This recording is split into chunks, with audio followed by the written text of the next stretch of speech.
Assalamualaikum warahmatullahi wabarakatuh.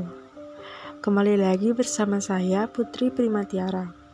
Saya di video ini akan menjelaskan tentang salah satu tokoh postmodern dan pemikirannya, yaitu Michael Foucault, tentang kekuasaan dan pengetahuan. Yang pertama, saya akan membahas tentang biografi dari Michael Foucault.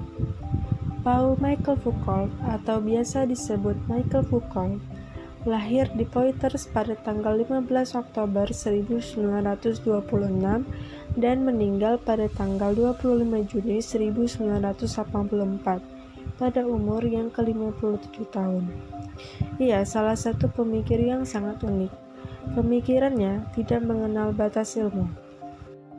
Ia banyak sekali menguasai ilmu-ilmu dalam pendidikan, yaitu ilmu sejarah, ilmu filsafat, ilmu sosial, ilmu politik, dan ranah medis.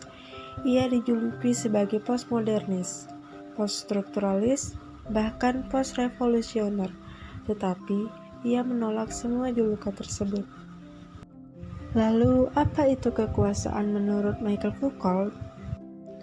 Kalau secara umum, kekuasaan dapat kita pahami sebagai suatu daya atau implementasi atau paksaan terhadap seseorang atau kelompok atau individu, dan kemampuan seseorang atau kelompok manusia untuk memengaruhi tingkah laku seseorang atau kelompok lain, sehingga tingkah laku itu menjadi sesuai dengan keinginan dan tujuan dari orang yang mempunyai kekuasaan tersebut.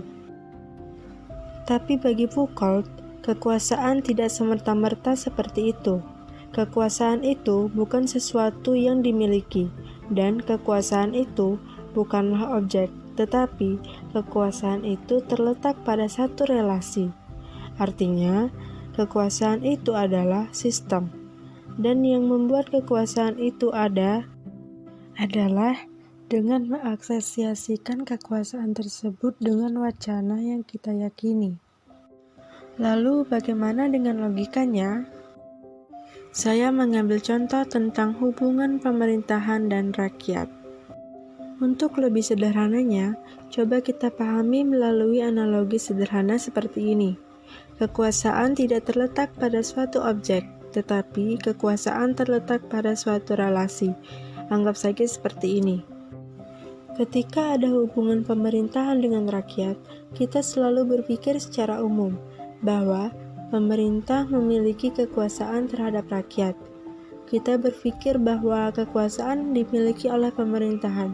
Kemudian, pemerintahan bisa melakukan apapun yang mereka inginkan terhadap rakyat. Itu dalam pemikiran umum saja. Tapi, dalam pemikiran besar Foucault, kekuasaan tidak seperti itu. Kekuasaan terletak pada suatu sistem atau relasi. Artinya, hubungan politis antara rakyat dan pemerintah itu yang menyebabkan pemerintah memiliki kekuasaan. Jadi, kekuasaan itu terletak pada sistemnya. Jika rakyat tidak mempercayai suatu negara dan mereka berpikir bahwa negara itu bukan segala-galanya atas diri mereka, maka mereka tidak akan nurut terhadap pemerintahan, sehingga pemerintah kehilangan legitimasi kekuasaannya atas rakyat, dan itu membuktikan bahwa kekuasaan itu terletak pada hubungannya. Lalu, pengetahuan adalah instrumen dari kekuasaan. Dari sini, kita memahami bahwa kekuasaan itu selalu memanfaatkan pengetahuan, karena pengetahuan bagi orang-orang yang dikuasai itu adalah sesuatu yang paling objektif, dan kita tidak sadar bahwa kita telah mengkonsumsi apa yang telah diseleksi oleh mereka, dan dari sana kita secara tidak sadar akan mendukung kekuasaan dari mereka. Kita sendiri yang berada di relasi tersebut, dan relasi tersebut menjelaskan adanya kekuasaan di sana. Masalahnya adalah pengetahuan sendiri tidak bersifat objektif lagi, melainkan bersifat subjektif. Mengapa demikian? Karena proses legitimasi ilmiah pengetahuan itu sendiri merupakan suatu yang berlaku pada saat itu. Dari dulu selalu ada pergeseran untuk menentukan siapa yang salah dan siapa yang benar, dan lain-lain. Proses klasifikasi tersebut merupakan disiplin. Yang mendisiplinkan adalah kekuasaan itu sendiri. Kira-kira segitu dulu yang bisa saya sampaikan mengenai Michael Foucault. Sampai jumpa di video selanjutnya ya.